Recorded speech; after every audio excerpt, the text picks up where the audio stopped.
comunicação. Não vale a pena.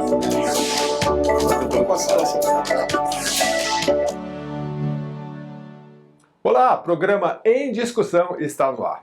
No mundo, mais de 17 milhões de pessoas sofrem todos os anos com o entupimento ou o rompimento de um vaso que leva sangue aos neurônios. Você sabe do que eu estou falando, né? É o chamado AVC. No Brasil, o AVC atinge cerca de 400 mil pessoas por ano e 100 mil perdem a vida. É a segunda grande causa de óbito no país, atrás apenas do infarto.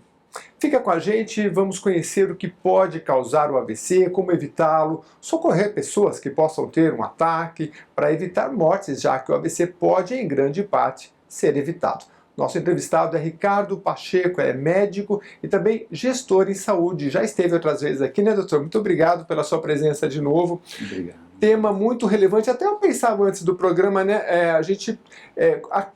a causa dessa morte é tão relevante, o tema, poderia até ter um mês, como temos aí Novembro Azul, né, dedicado só a isso, né? Porque Segundo é muito pessoal, importante. antes de mais nada, é um prazer estar aqui novamente junto no Em Discussão, programa de alta repercussão, pessoas excelentes que vêm aqui, então para mim é uma honra estar de volta. Obrigado. O acidente vascular cerebral ou acidente vascular encefálico, como muitos médicos classificam, ele é hoje um grande vilão em pessoas entre 40 a 60 anos de idade. Então o que acomete? Acomete bem na fase economicamente ativa. Então é o grande vilão aí para realmente as questões de afastamento relacionados ao trabalho, afastamentos relacionados à questão da vida social e família. Então isso quando não evolui para óbito. 40 a 60 anos, o senhor falou que está cometendo muito nessa faixa, tanto homem quanto mulher. Tanto homem quanto mulher. Isso tem mudado ao longo das décadas? Antes afetava mais pessoas mais velhas e agora são mais jovens? Ou não? Talvez tenha sido aí a questão mais das notificações que estão mais informatizadas. Ah, correto. Informatizadas, né? Sempre existiu o acidente vascular cerebral, contudo, com essa gama de informações, de estresse que a população vem a cada dia tendo mais, elas pensam pouco nela. Então você vê realmente situações onde que você fala, essa pessoa tem uma grande probabilidade de desenvolver um acidente vascular cerebral e deve ser sim controlada, e nós temos meios para isso. A gente vai falar muito sobre isso, mas antes, doutor, lembrar uma coisa importante. Quando a gente fala em AVC, acidente vascular, a gente está falando do vaso, né? Para pesquisar o vasinho, acidente cerebral vascular. Antigamente era o tal do derrame, né? A gente ouvia falar assim, o vizinho teve um derrame, né? Sim. Que é lógico, é uma veinha, um vasinho no nosso cérebro que entupiu por algum motivo e ali teve um derrame. Hoje tem esse nome mais técnico. Quais são as causas? É hereditário? O senhor falou que dá para a gente até definir, assim, fazer um diagnóstico para prevenir? Hereditariedade é um grande fator. Outro grande fator é obesidade, aumento de colesterol, aumento de triglicérides, tabagismo, uso de drogas ilícitas, sedentarismo. Então, toda essa gama de pessoas que se encontram nessa característica... Todos nós aí nessa... Pois é, mas é por isso que tem uma conotação muito grande.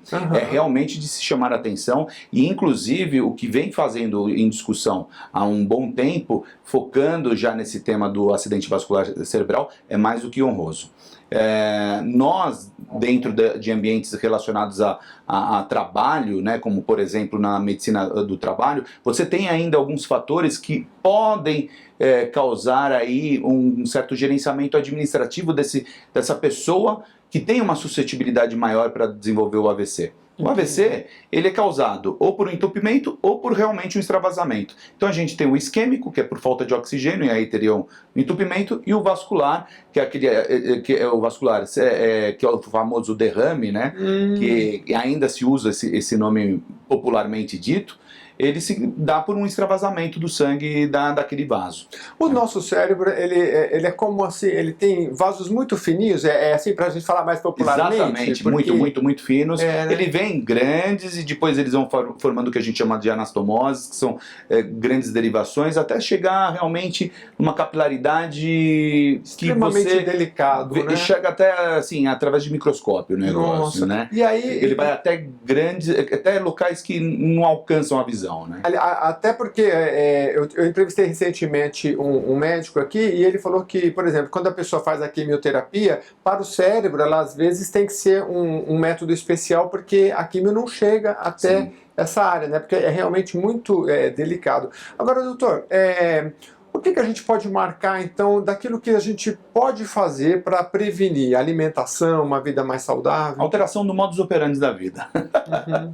Na verdade, é uma revisão de todos a metodologia daquilo que você está acostumado a fazer, desde o momento que você acorda até o momento que você dorme. Então, medidas que a gente chama de higienodietéticas, ou seja, melhora a qualidade de sono, desenvolver um horário mais específico para as práticas esportivas. Não precisa ser a prática propriamente dita, mas ter um ritmo, uma ritmologia de pelo menos alguns minutos em cima da esteira, ou passear com o cachorro aí nos quarteirões da vida, enfim, a questão da alimentação, sim, porque alimentos gordurosos eles vão formar lá uma placa de ateroma, obviamente, e vão entupir uma veia, ou chega a uma determinada fase da vida que vai acontecer isso, impreterivelmente, entre os 40 e 50 anos de idade, tem uma fase realmente suscetível para que isso aconteça, e aumento da pressão arterial, então nós precisaremos aí fazer um monitoramento mais adequado relacionado a esse tipo de situação, e aí os ambulatórios hoje,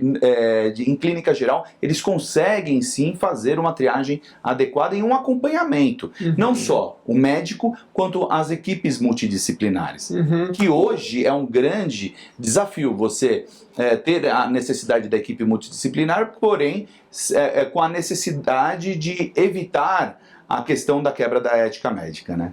Entendi. Quando a gente fala em aspectos físicos, o senhor falou ainda triglicérides, assim, vamos, para facilitar a linguagem, ou muito açúcar no sangue, ou colesterol alto, né? Sim. Agora, em relação ao estresse, o estresse por si só, ele pode também agravar a questão do AVC ou não? O estresse o S é uma síndrome. Síndrome é um conjunto de sinais e sintomas que caracterizam um determinado estado patológico. Então, você percebe quando a pessoa está no estresse, quando ela tem um conjunto de sinais e um conjunto de sintomas que o médico está fazendo a leitura naquele determinado momento, ou através do exame clínico propriamente dito, e também com os exames do tipo complementares, exames laboratoriais, exames de imagem, exames gráficos. Então você começa a entender que aquele indivíduo ele está entrando sim no risco, e a partir desse momento então deve-se interferir naquela determinada situação. Agora, é uma situação que nem sempre o médico vai falar. A pessoa vai no médico porque eu estou com a pressão alta. Eu, pelo menos, nunca vi um médico falar, olha, você está correndo um risco de ter um AVC, né? Mas são outros caminhos. A gente é que tem que perceber que está ou com a pressão arterial muito alta, ou está muito estressado. Aliás, eu queria que o senhor falasse muito, desculpa, mas assim, dos sintomas, né? Isso. Porque é muito importante que a gente se analisar, né? Na verdade, 60% dos quadros hipertensivos são silenciosos. Você não sente absolutamente nada. E quando a gente está falando de 60%, a gente está falando já além da metade. Ou seja, comumente você avalia um paciente dentro do teu ambulatório, ele é hipertenso e ele não está sentindo absolutamente nada.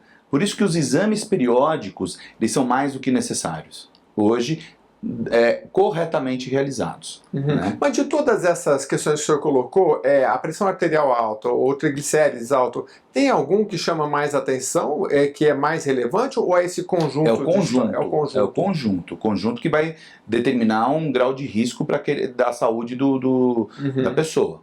Agora, doutor, o AVC, quais são, quando a pessoa tem um AVC, eu também já ouvi falar em micro-AVC, não sei se é essa a expressão, né? Eu queria que o senhor distinguisse a diferença e a gente falar como a gente pode verificar isso em nós e também se acontecer com alguma pessoa próxima, como é que a gente deve agir. Mas Perfeito. Primeiro falar desse micro-AVC. Primeira coisa, quanto mais rápido diagnosticar, melhor o prognóstico. Só para você ter uma ideia, em um processo de 1 hora, mais de 200 milhões de neurônios são detonados num acidente vascular cerebral.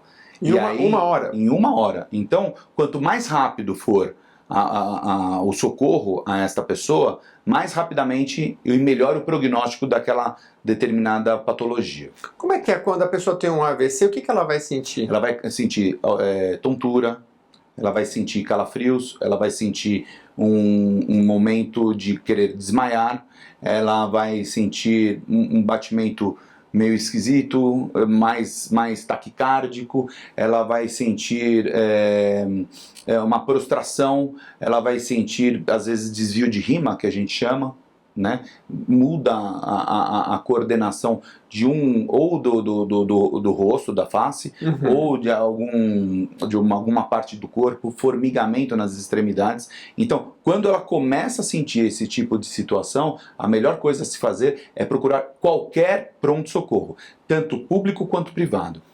E quem está próximo dessa pessoa, tem algo que ela pode perguntar para ela saber se é um AVC ou não? Pergunta se está bem, o que está acontecendo, se conseguir mensurar a pressão arterial é muito bom isso daí, mas de qualquer maneira acalentar essa pessoa e levar quanto antes para o pronto-socorro, porque lá que vai se fazer o diagnóstico correto.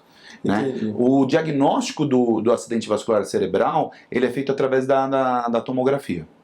Então, mas a expertise do médico que está lá recebendo aquele determinado paciente é o que vai ser nobre naquele momento. Eu pergunto isso porque eu não sei se tem a relação que eu recebi uma vez do SAMU, que tem as siglas iniciais, Sim. A pessoa explica, né? Eu acho que tem relação com o AVC. Mas de qualquer forma, doutor, e quando então o que se pode fazer é porque assim, um ataque cardíaco a gente sabe que tem que afrouxar se a pessoa está com uma gravata, colocar. Então, os primeiros socorros ali não tem muito o que fazer, é levar mesmo a pessoa. Tem que, na verdade, o ideal, se tiver alguém treinado para isso, e daí a nossa batalha em cima e a nossa briga diária em cima disso, das questões, principalmente nos ambientes de trabalho, né, é ter pessoas treinadas para poder acalentar naquele momento a pessoa que está com uma suspeita de um AVC. Certo. Então, essa pessoa seria excelente medir a pressão dela, ver como que está, conversar com a pessoa, saber se ela está consciente ou inconsciente, enfim, fazer as medidas necessárias, que a gente chama de primeiro socorro, para poder levar o quanto antes para uma instituição. Em geral, a ignorância sobre esses primeiros socorros é grande, doutor, porque a gente vê em qualquer local, né? Se acontece uma coisa assim, a gente fala, procura um médico, liga, e todo mundo fica apavorado, ninguém, em geral, não sabe o que se fazer, né? É verdade. Então, um treinamento é muito importante. O treinamento de primeiros socorros, nada mais nada menos que é obrigatório em todas as instituições. Ah, tá. A partir de um colaborador, ele é obrigatório. Por isso que nós, lá na Associação Brasileira de Empresas de Saúde e Segurança no Trabalho, nós qualificamos algumas empresas, damos observações a essas empresas associadas para que elas possam sim sempre estar presentes dentro dos seus respectivos clientes, não só apenas com os atestados médicos, com programas de controle, etc. e tal, não, mas atuar internamente de uma maneira com que capacite o que a gente chama de fatores multiplicadores. Então, se uma pessoa ela está bem treinada ou treinada naqueles primeiros socorros, naquelas primeiras, nos princípios básicos, né, ela vai sim multiplicar isso para o restante das instituições e cabe àquela empresa que está lá promovendo a saúde do trabalhador cada vez mais entrar num esquema que a gente chama de PDCA, né? Plan do Check Action, ou seja, qualidade, qualificação contínua. Até queria que o senhor falasse um pouquinho mais, porque o senhor preside a ABREST, que é a Associação Brasileira de Empresas de Saúde e Segurança no Trabalho. Isso. Isso é interessante porque geralmente a gente faz aquele exame inicial, né, de audição e tal, né, mas nem sempre se leva um acompanhamento mais rigoroso e talvez nem as empresas não estejam tão atentas à importância de manter a saúde do seu funcionário, porque o afastamento muitas vezes pode ser muito mais prejudicial, né? A gente sabe que temos afastamentos, por exemplo, de problema de coluna, que é um dos maiores que tem, né? De repente, tem ergonomia aqui, não está sentando direito. Investir nessas questões é fundamental para que você não tenha afastamento. Imagina o AVC, a saúde E é uma consequência, né, doutor? Porque se você vê a pressão arterial, o triglicéridos, você está cuidando da saúde. Que alegria saber que você está já entrando nesse quesito, que para nós é uma honra, né? A Associação Brasileira das Empresas de Saúde e Segurança no Trabalho, ela vem como uma chancela de empresas qualificadas para poder prestar seus serviços. Então, hoje, só para você ter uma ideia, dentro do governo federal, hoje a gente está representando a bancada dos trabalhadores, chancelada juridicamente, em 17 normas regulamentadoras. Estão transformando as normas, que hoje são 37, cada uma está sendo revisada, cada uma está levando uma vida lá para poder realmente assegurar cada vez mais a saúde do trabalhador e colocando situações muito mais tranquilas para as instituições em investir na segurança e na saúde. Né? É um enxugamento um pouco, são normas de segurança. São normas regulamentadoras, faz parte do Ministério do Trabalho, chanceladas pela OIT. Certo, Organização Internacional do Trabalho. Exatamente, então, assim, são mais de 45 anos de conquista, né, em cima disso. Quer dizer, a ideia do governo Bolsonaro foi enxugar essas normas, mas pelo que eu estou entendendo, acaba sendo melhor, porque assim fica mais fácil. Muito mais fácil. E uma atualização também, né? Claro. Porque A gente pega lá, Gomes, assim, normas regulamentadoras que tem o viés do viés do viés, né? Então, na verdade, quando a gente pensa como hoje em dia, como uma indústria 4.0, onde que num A4 você tem a maioria das informações, a gente tem que pensar dessa mesma maneira na hora de você colocar as normas regulamentadoras. Aliás, falando em atualização, doutor, me veio à mente aqui o seguinte, porque quando se fala em norma de segurança e de saúde do trabalhador, lógico que isso começou lá também, desde a era da Revolução Industrial, você vai pensar muito no trabalhador ali que mexe com equipamentos. Hoje a maioria de nós está em escritórios, né? Sim. Então, e dentro desse campo, o AVC, acho que é desse campo que você pode olhar também o estresse, a pessoa trabalhar muito tempo, não tá, às vezes com a máquina a pessoa está com a cabeça mais solta, mais sossegada, e a gente hoje em dia, um advogado, um jornalista, está o tempo todo pensando, às vezes se descuida da alimentação, da saúde. Nesse campo, a segurança do trabalho, para evitar doenças como o AVC, se torna muito mais relevante. É tão sério isso que você está falando, é tão sério, que a nossa grande bandeira dentro da associação, hoje, nessa gestão, é o que a gente chama de saúde integral e integrada. Então, a gente não pode mais pensar, como já falei anteriormente, que determinado problema é da saúde do trabalho, esse problema é da saúde assistencial, esse daqui é do problema da saúde pública. Não, esse é um problema de saúde e que tem que ser resolvido. Então, a aproximação da medicina do trabalho com todas as assistenciais e todas as equipes multidisciplinares, por isso que nós estamos falando muito em questões de saúde suplementar, não tem a menor dúvida que deve ser instituído em todas as organizações.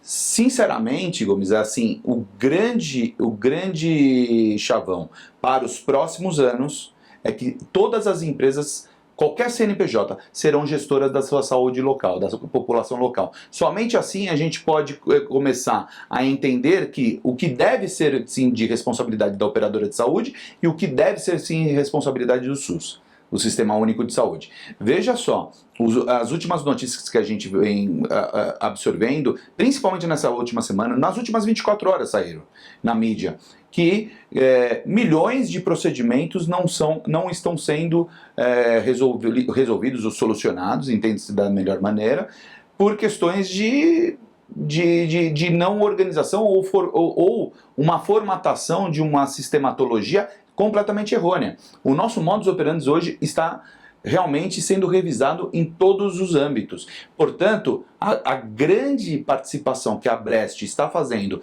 dentro das comissões tripartites vai sim causar um efeito colateral bem desejável à população no geral.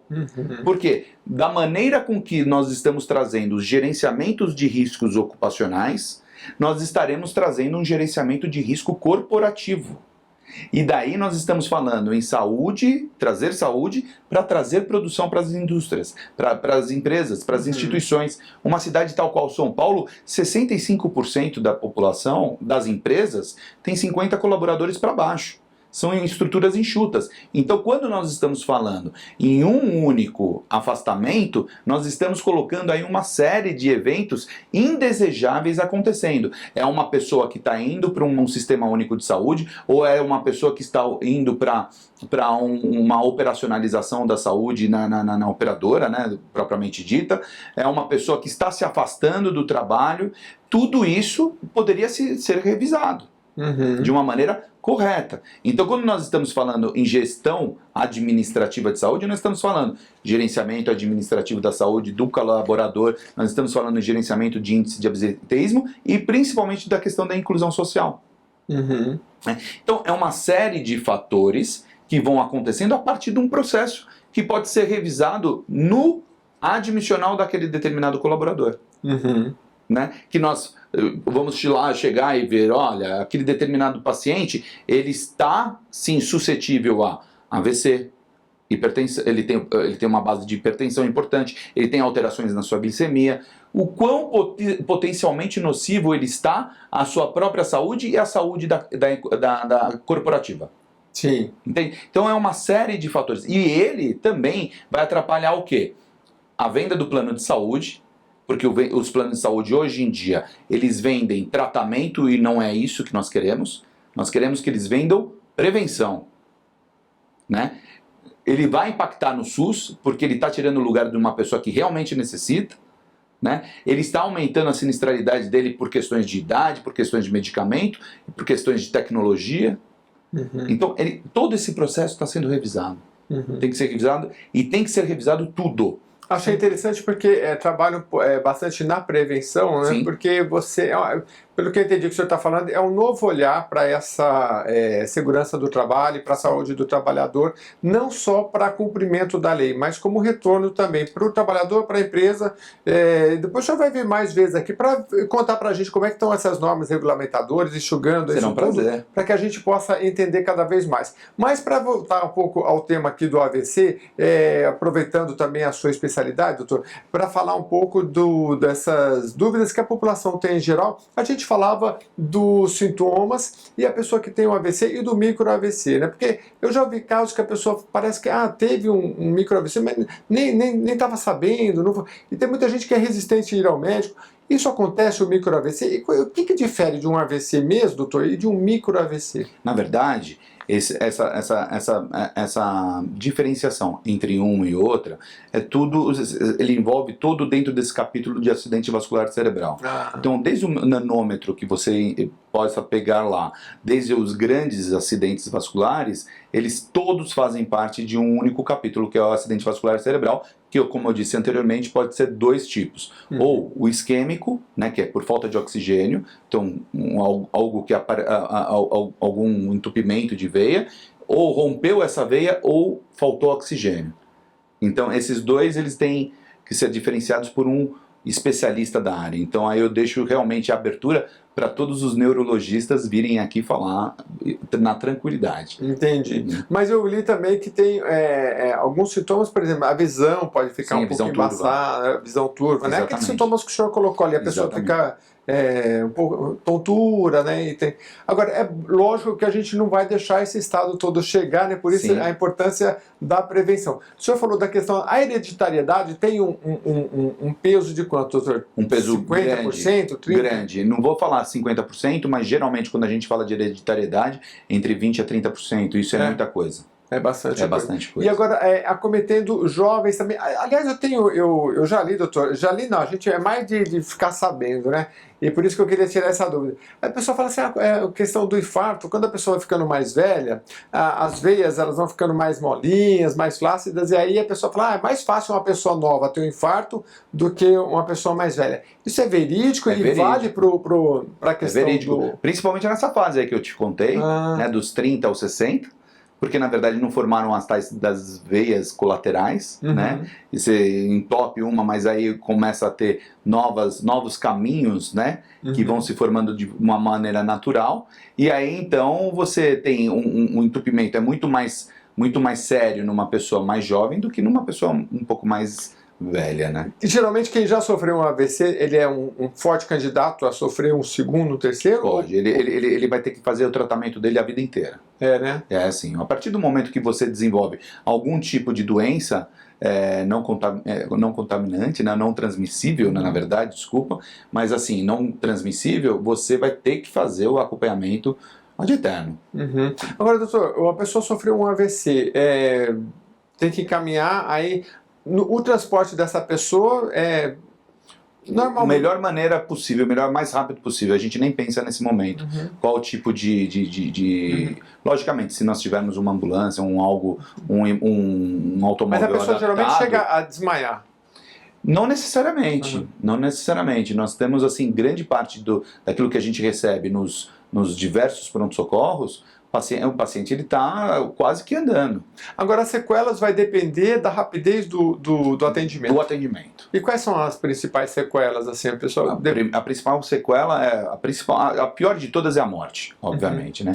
Mas você tem desde daquilo que a gente não deseja, que é uma paralisia da parte do corpo, até grandes outras situações pré-mortes, né? Então, que você tira realmente essa pessoa daquela fase complicada e que foi muito rápida o atendimento dele, né? Então, se for muito rápido o atendimento, ótimo, perfeito.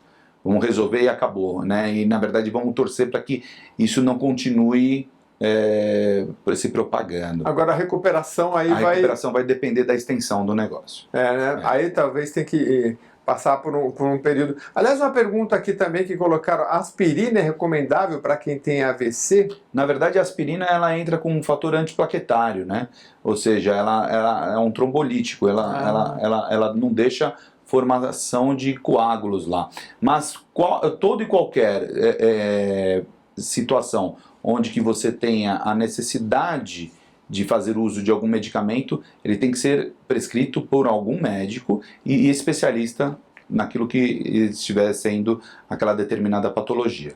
Agora, doutor, nós estamos chegando ao fim, mas como o senhor falou que tem atingido o AVC, o acidente vascular cerebral, cada vez mais jovens, existe uma diferenciação do que pode acometer uma pessoa mais jovem e a mais velha? Algum desregramento assim que o jovem possa cometer? Na verdade é que os jovens, eles são mais... eles não pensam tanto no futuro, eles são mais imediatistas, né? Já a pessoa um pouco mais velha, mais experiente, ela já teve algum tipo de situação onde que ela viu aquilo acontecer, então ela freia um pouco mais e muitas das vezes ela também já teve algum sinal e sintoma. Em termos de repercussão a nível corpo humano, sim, existem diferenças na pessoa mais nova com a pessoa mais velha, né? E hoje a gente vê muito nessa questão dos 30 aos 60 anos, como disse anteriormente, por causa da questão economicamente ativa, esse mundo de informações que vem englobando a gente aí diariamente, né? E os números não são baixos, né, doutor? Cerca de 100 mil pessoas morrendo todos os anos no Brasil. Numa idade produtiva, como o senhor lembrou, é realmente muito grave. Tudo que se puder fazer para evitar e trabalhar nesse sentido é muito importante. Nós estamos chegando ao fim. Nosso entrevistado hoje, doutor Ricardo Pacheco, só relembrando novamente, ele é presidente da ABREST, que é a Associação Brasileira de Empresas de Saúde e Segurança no Trabalho. Desejo muito sucesso nessa sua tarefa. Obrigado, doutor, mais uma vez por essa oportunidade. É muito bom, venha sempre para a gente esclarecer não só sobre o AVC, mas outras doenças, já que o trabalho de vocês tem é bem amplo, com várias... prefiro não falar doença, né? O campo da saúde, né? Vamos promover cada vez mais a saúde. Mais uma vez, muito obrigado. E a você que nos acompanhou até agora, obrigado pela sua audiência. Mande as suas sugestões pelas nossas redes sociais, que a gente atende, como atendemos aqui a seus pedidos, para falar hoje sobre o acidente vascular cerebral. Até o próximo programa.